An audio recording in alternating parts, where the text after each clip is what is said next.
Party વાળા પણ જેને મન ફાવે તમે 1.5 લાખ, 1,20,000, 1,30,000 બેન પાર્ટી વાળા મિત્રોને પણ યુનિયનને પણ હું કહેવા માંગુ છું, તમારા ડીજે સાઉન્ડ ઓછા કરી દેજો, તમારો સ્ટાફ ઓછા કરી દેજો, તમારા કલાકાર ઓછા કરી દેજો અને તમારા ભાવ પણ ઓછા કરી દેજો, નહીં તો આવનાર દિવસોમાં આ વિસ્તારોમાં બેન્ડ પાર્ટીઓનો અમે બહિષ્કાર કરીશું, કોઈને બોલાવીને.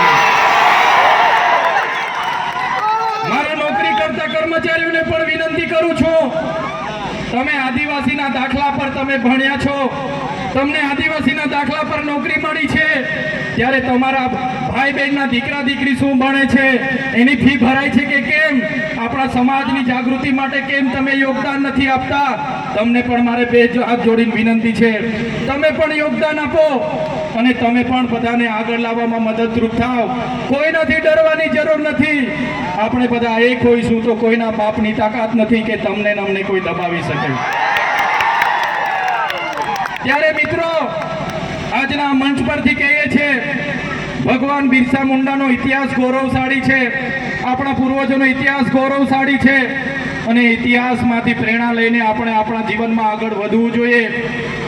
કેટલી વાર સુધી લડેંગે જીતેંગે કરતા રહીશું.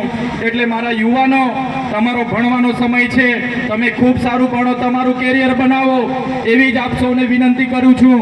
મારા વડીલ મિત્રોને પણ ખાસ અપીલ કરું છું, કેટલાક યુવાનો નાચે કૂદે, પાર્ટીઓ કરે, ચારધામની યાત્રાઓમાં 15 દાડા પદયાત્રા કરે, જુગાર રમે, દારૂ પી, તો એ વડીલોની તમારી ને અમારી જવાબદારી છે આપણા યુવાનોને શિક્ષા આપવાની. ઊભા રાખો એ લોકોને રોડ પર, જ્યાં મળે ત્યાં પકડો એ લોકોને, ઉપેશ કરાવો ને બીજી વારમાં જાહેરમાં આવું ખાવા પીવાનું, યાત્રા કરવાનું, નાચવાનું, કૂદવાનું કોની કરે એની ધ્યાન આપણે રાખવું પડશે.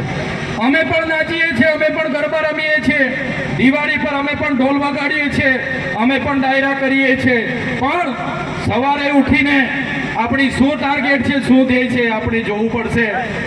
આપણે નાચીએ છીએ, આપણી સંસ્કૃતિ છે, બરાબર છે, પણ સવારે ઉઠીને આપણો ધ્યેય શું છે, આપણે ભણવાનું છે, તો એ તરફ આપણે બધાએ આગળ વધવું પડશે મિત્રો. ત્યારે મેં ખરેખર આજે આનંદ અનુભવું છું.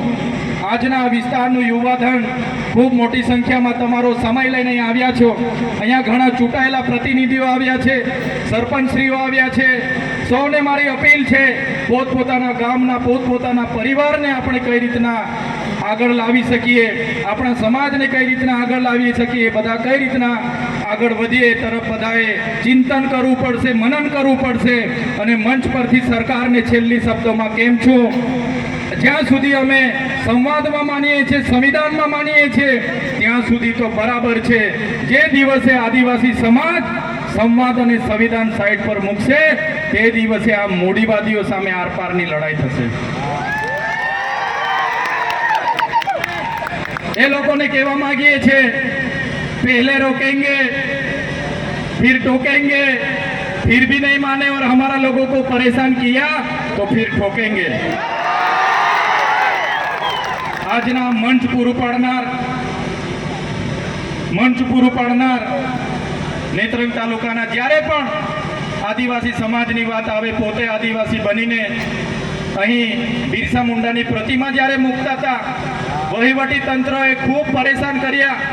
એમને ત્યાં સેન્ટરમાં મૂકવાની હતી, મૂકવા નહીં દીધી, છતાંય ન નમ્યા અને પ્રતિમા મૂકી અને અહીં વિસ્તારના લોકોને, યુવાનોને જાગૃત કરવા, પ્રેરણા લેવાનું કામ જેમણે કર્યું છે એવા શેરખાનભાઈ, એમના પૂરા ટીમને, વિપુલભાઈ, સંજયભાઈ, પૂરી ટીમને હું અભિનંદન આપું છું કે તમે અમને બધાને આ મંચ પૂરું પાડ્યું, અમને આમંત્રિત કર્યા અને સૌ યુવાનોને આ સાંસ્કૃતિક કાર્યક્રમમાં પોતાની સંસ્કૃતિ, સભ્યતા જળવવા માટે અપીલ કરી અને અમારું સ્વાગત કર્યું. અમને બોલાવ્યા બદલ આયોજનની તમામ ટીમ, અહીં ઉપસ્થિત તમામ પદાધિકારીઓ, યુવાનો, વડીલો, માતા બહેનો, પોલીસ કર્મીઓ, પ્રેસ મીડિયાના મિત્રો અને જેમણે સંગીત પૂરું પાડ્યું છે એવા બેન્ડ પાર્ટીના તમામ કલાકારોને હું અભિનંદન આપું છું. અને આપણા આદિવાસી સમાજના લોકગાયક એવા અજય વસાવા અને લોકગાયિકા એવા ઉર્વીબેન રાઠવાને પણ અભિનંદન આપું છું. બધાનો ખૂબ ખૂબ આભાર, ધન્યવાદ. જય આદિવાસી, જય જોહાર, જય ભીલ પ્રદેશ.